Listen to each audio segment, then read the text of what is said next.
salaamaaleykum mbokku TKF TV ñoo ngi leen di bëggee ñoo ngi leen di ñaanal jàmm ñu ngi leen ñaan bu dee gan nga ci page bi nga dal di abonné laal cloche de notification bi jàngatu bés bi tey El Hadji Sidy Lamine Niass la mu tudd Cheikh Mouhamadou Hadji Sidy Lamine Niass tey taxaw seetlu bi Sidy Lamine Niass la jëleen leen andil ci vidéo bi nag kan mooy dëgg-dëgg Sidy Lamine Niass ak ay seede fan la Sidy Lamine Niass jaar Sidy Lamine Niass lan la def fii ci Sénégal ak ban solo la amaloon nation bi waaye Afrique waaye monde entier Sidy Lamine Niass moom la ñuy di dëgtal tey si jàngatu bés bi comme ni ñu ko defee ay bés yi weesu abonné leen sam commentaire wuy di xaar suñu vidéo ci TKF TV ndax fii mooy kër gu mag gi fii mooy kër gu xiyaasu gi. fexe leen ba dëgg rek nekk seen doole fexe leen ba bu leen yab seen askan xam leen ne benn patron rek la ñu am mooy le peuple sénégalais seen patron tuddul Sidy Lamine Niass tuddul keneen c'est le peuple sénégalais c'est lui qui vous paie mooy ki leen di jëmale kanam peuple boobu nag mënu leen koo nax gënu leen ko muus dàqu leen koo jàng ëpp leen ko information bu ngeen toppee ci yoon wi nga xam ne mooy la ligne des masses vous allez le trouver avec vous waxtu bu ngeen wàccee la ligne des masses bu boobaa da ngeen gis askan woowu di seen patron xañ leen lépp lu mu am noonu ba pare yëpp leen boole ci kon nag bu ngeen bañee seen askan yëpp leen teraangaam lépp lu ngeen fi amee billahi Sidy Lamine jox leen ko wallahi Sidy Lamine jox leen ko duma patron kenn man ci sama bopp kuy liggéeyal askan woo xam ne mi ngi ma koy delloo ci fépp fu ma taxaw. mu nekkoon personne boo xamante ni baayam ku ne xam na ko ci Sénégal ku ne xam ko ci Afrique bu ko neexoon nag daal di téye kurusam toog ñu koy ziar ay defu ko benn yoon dafa wàccoon comme ni koy tubaab di waxee di muyoo la mayoo pour la nation pour le monde entier Sidy Lamine Niass gannaaw nag ba mu daal di gën a ci àdduna 15 août 1950 juróom-ñetti at rek la ci daal di teg moom Hadji Sidy Lamine Niass papam daal di dëddu àdduna mu commencé nag wàcc ci terrain bi jàng jaar fi mu jaar Hadji Sidy Lamine Niass nekkoon na enseignant laata nag muy taxawal groupe Walfadjri de groupe itam bi gën a mag jamono bii ngi toll fii ci Sénégal ndax ñu ci ëpp tamit boobee groupe moom la ñuy daal di topp li ko waral nag mooy formation bi mu def fi ñoom kum doon ànd ak yow dëgg la doon ànd ak yow ak principe ñu déglu nag Hadji Sidy Lamine Niass boo gisaan lu ko neexul ci réew mi lenn moom naka lay dal di taxawee. damay wax procureur fii ma taxaw ne ko maa ngi koy ci suratu Nahl mooy surat 16 ci verset 90 yàlla ngi koy wax inna allaha ya'muru bil adli yàlla nee na na ngeen taxawal justice te bañ a taxawal sostis mooy nga teg nit aw tiis fekk da nga ko koo sosal inna allaha ya'muru bil adli newal ihsaan ne ana ànd ak éthique bu mu nekk règlement de compte bu mu nekk nangam wal ihsaan wa itaa'i zul qurbe mu ne charité bien ordonnée commence par soi-même anil fahshaay mi ngi aaye nag taxaw di tëkku nit ñi di dóor taabal di def ba ñëpp di la dégg defu ne te nga xam ne li ngay def jaaduwul duwul dëgg duwul yoon al fahsha mooy li ñu def ca kaw wal munkari ak loo xam ne ay dossiers yoo xam ne dañ ci instampé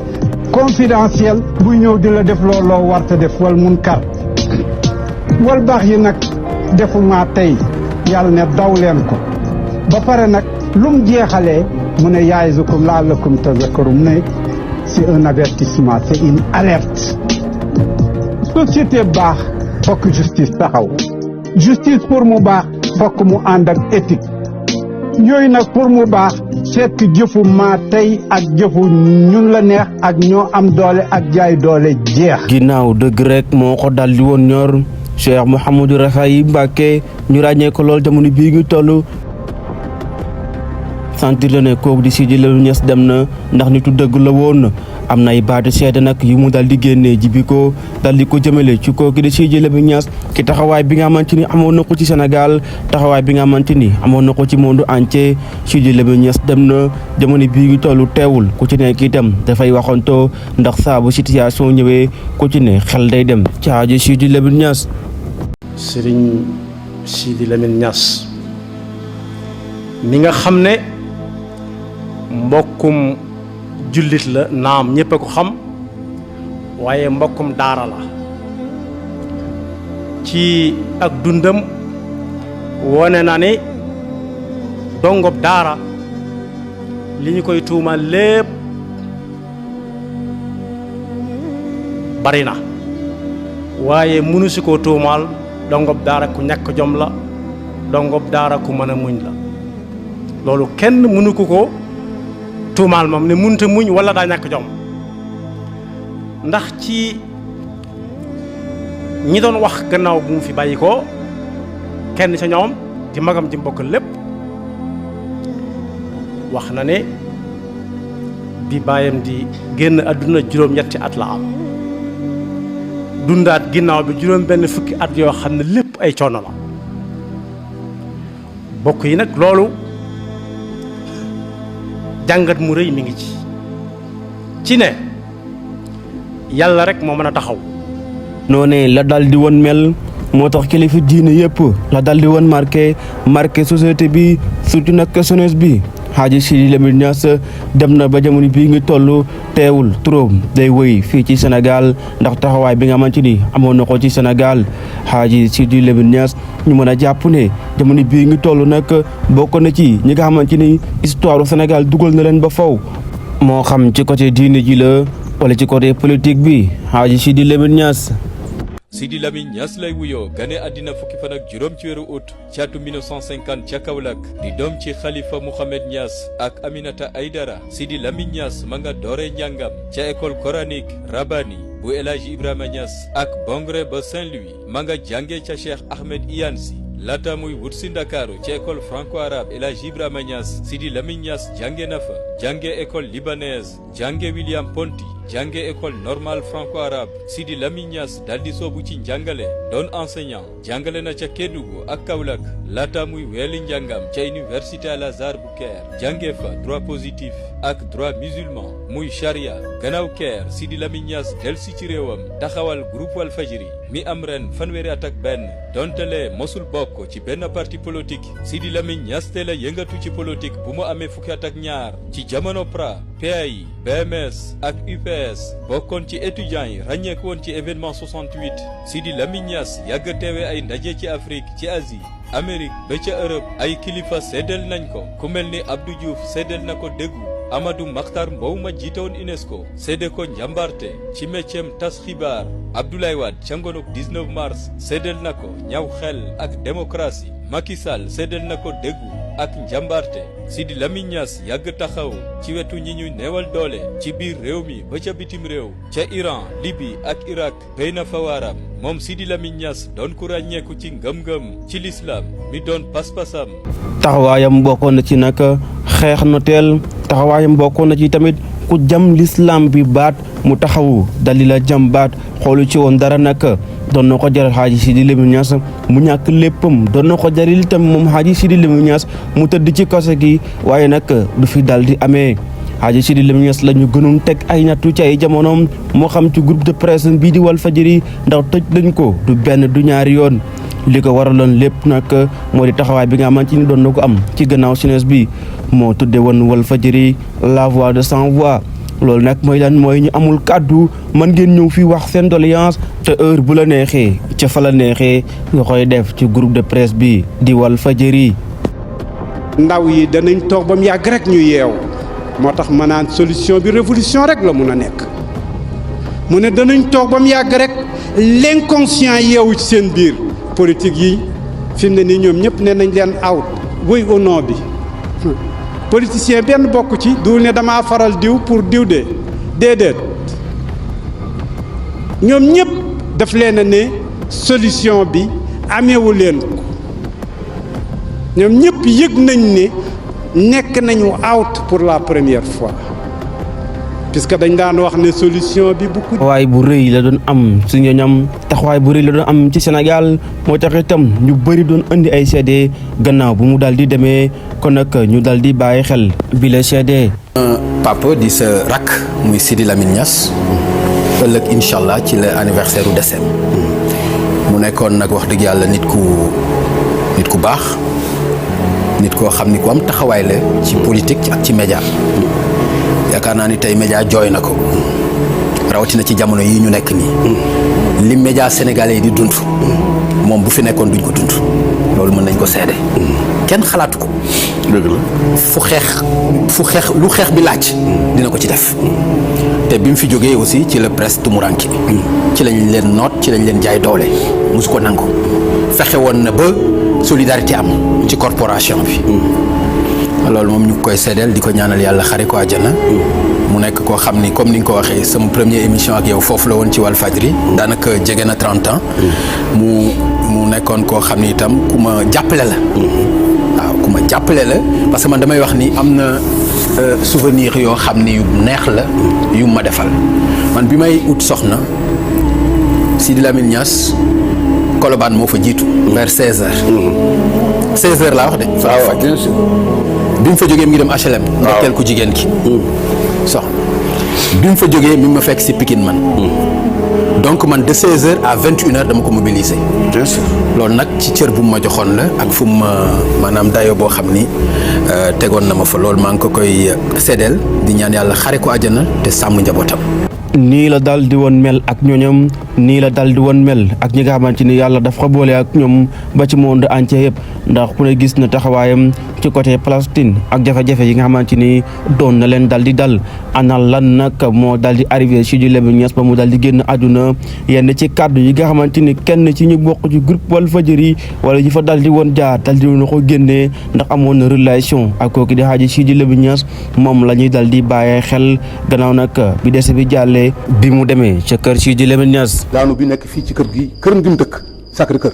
c'est ça Sacré Cœur la daanoo je vais vous expliquer bi ñu defee dëj bi ci ak coow li ci am yëpp beaucoup de bruit ba mu jàllee ma toog 1 mois comme man mag laa te xam naa Sidi te kilifa laa it daan naam yéen mag ngeen kilifa ngeen aussi mais ma ni xaaral ma dem ndànk këram fëgg ubbil ma dugg ma fekk fa Salma Aydara yaay Cheikh Niass mooy aawo Sidi man yonteeg moom mun ma faal na nga def maa ngi lay jaale Sidi sa xarit bi dem na dafa am fit moom dafa dëgër fit di wax yooyu noonu man je sais pas ce qu'elle veut dire alors ma ne ko man daal jaaxal na ma parce que bi ma ko indee après ginnaaw bi daal vraiment yi fi xaw a jaxasoo mun ma faal lan la xam nga damaa dégg ngay wax ak moom ma daw jël reeram yóbbu ko ci salle à manger bi xam naa jikkoom pour mu reer avant mu dugg néegam parce que attan nañoo rek dugg ci néegam tëdd ndax day sonn mun ma instant boobu la dégg tër ak laa ilaaha illallaah ba ma dégg tër ak laa ilaaha illallaah ci laa daw ñëw fekk mu nekk entre le premier ak le deuxième étage tëdd foofu ci escalier yi nee na munu ma damaa daanu man ko waaw mun ma simil ma sama mbubb mun ma faal ma tëdd teg sama sukk samay wóom di simil mbubb mi bi ma téyee abbaye bi nii xool kanam bi dama ko bàyyiwaat xam ni kii daal c'est fini quoi mais faal ma dindi sama mël fa daw muur ko daw duggaat sama nekk solo nii la ma Salma wax donc entre le premier ak le deuxième foofu la Sidi daanu mais en réalité fii moo dal ci escalier bi li ñu woowee ci wolof ndong fii ko waxaa ndong fii moo dal ci escalier bi ndax takk nañu fii te guñ ko de takk nañ ko fii moom la deyaale lii ay bagages ci nekkoon 5 feuilles yi ma ko joxoon ak téléphone am ak caabi oto bi mu yéeg escalier il n'est plus en équilibre rien du tout mën nga dem à droite comme mën nga dem à gauche comme mën nga daan mën naa dëgg aussi ci kanam parce que abbaye la soloon mën na dëgg ci abbaye bi ci kanam téqatanu di ñëwaat daanu mën na am aussi buté ci benn escalier daanu en tout cas fii moo toj loolu moo ko rey donc ñi xamul voilà la réalité kenn fekkewu ko man. buñ ca daal di pare nag dañuy déglu Pascal Alioune ndax ku ne xam na ko ci presse sénégalais seede yi nga xamante ni andi na ko ci Cheikh Seydi Hadji Mouhamadou Sidi Lamine Niass mi nga xamante ni nekkoon na patron Pascal Alioune la ñuy daal di déglu. ndax moom itamit kenn la si jàmbaar yi nga xamante ni Sidi Lamine Niass formé na la. kenn la si jàmbaar yi nga xamante ni Sidi Lamine Niass teg na la ci taawal ji ba nga mën a def sa liggéey xam nu mu ko dal di waree Pascal Alioune la ñuy dal di bàyyi xel. ne fii bokk na si nit ñi nga xam ne ñoo fi njëkk a présenté édition Pascal Alioune ñu ngi lay masawu te di lay jaale li nga xam la ñu bokk. merci Seydina pareillement parce que yaakaar naa tey jii c'est la presse qui a perdu de manière générale. La presse nationale la presse internationale, l'Afrique, le Moyen-Orient, le monde entier. Voir ci Sidy Lamine Niass, ce n'est pas évident parce que c'est un très grand monsieur, au sens vraiment large du terme. Hein. C'est un très grand monsieur et moi ce que je retiens de lui c'est que c'est un monsieur étonnant, c'est un monsieur détonnant. Pourquoi je le dis? Parce que xam nga Sidy il a au-delà de l'homme public que beaucoup connaissent, dafa am benn dans le privé c'est un autre monsieur. Donc nous tous quand on est arrivé, bon, on avait devant nous le grand Sidy Lamine Niass qu'on entendait à travers les médias et tout. Mais boo ñëwee boo ko jegee benn nit ngay découvrir te lay il t'accueille, il te met à l'aise.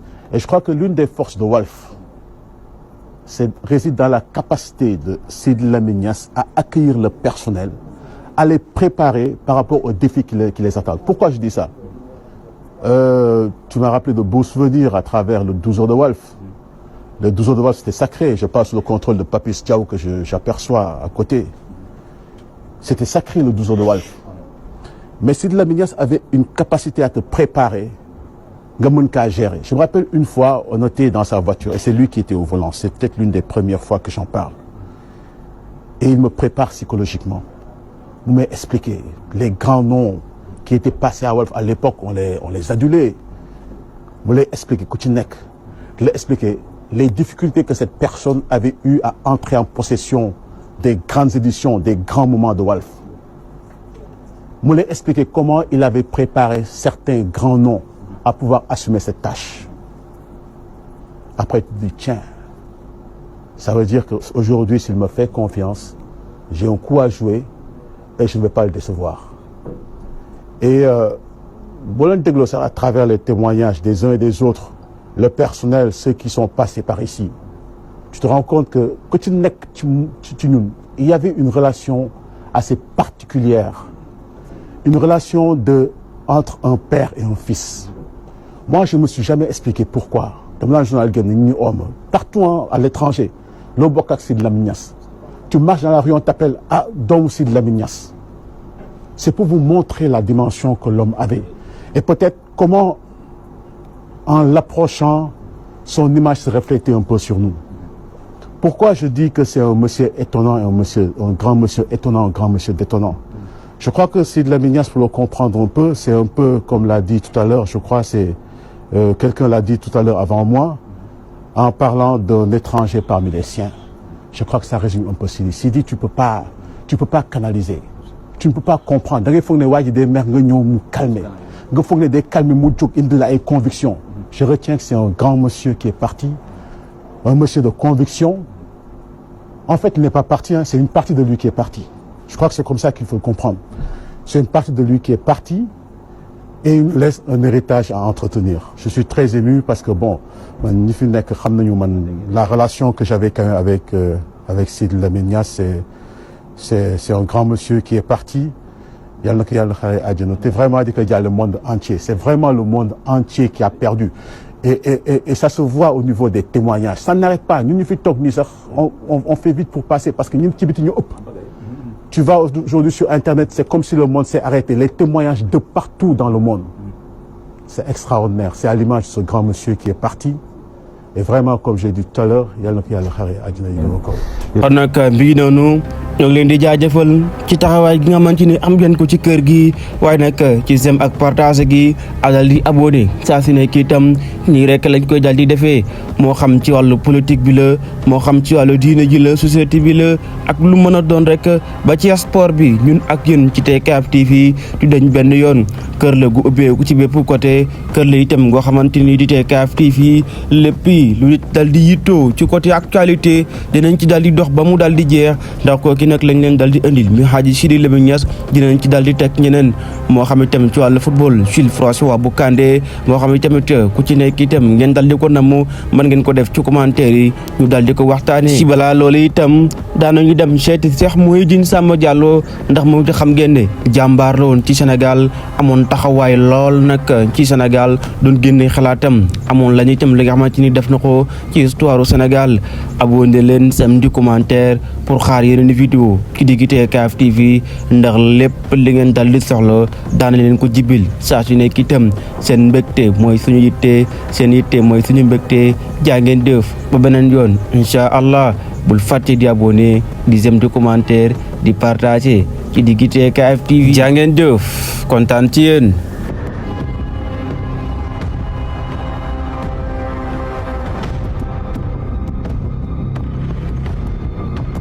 Tout à l'heure dans l'exercice, Sadio Mané, la course d'élan de Sadio Mané, toute la soirée, c'est Vinicius Senior, c'est Vinicius, c'est Lamine Yamal pour marquer le troisième but qui était contré avec le brin de réussite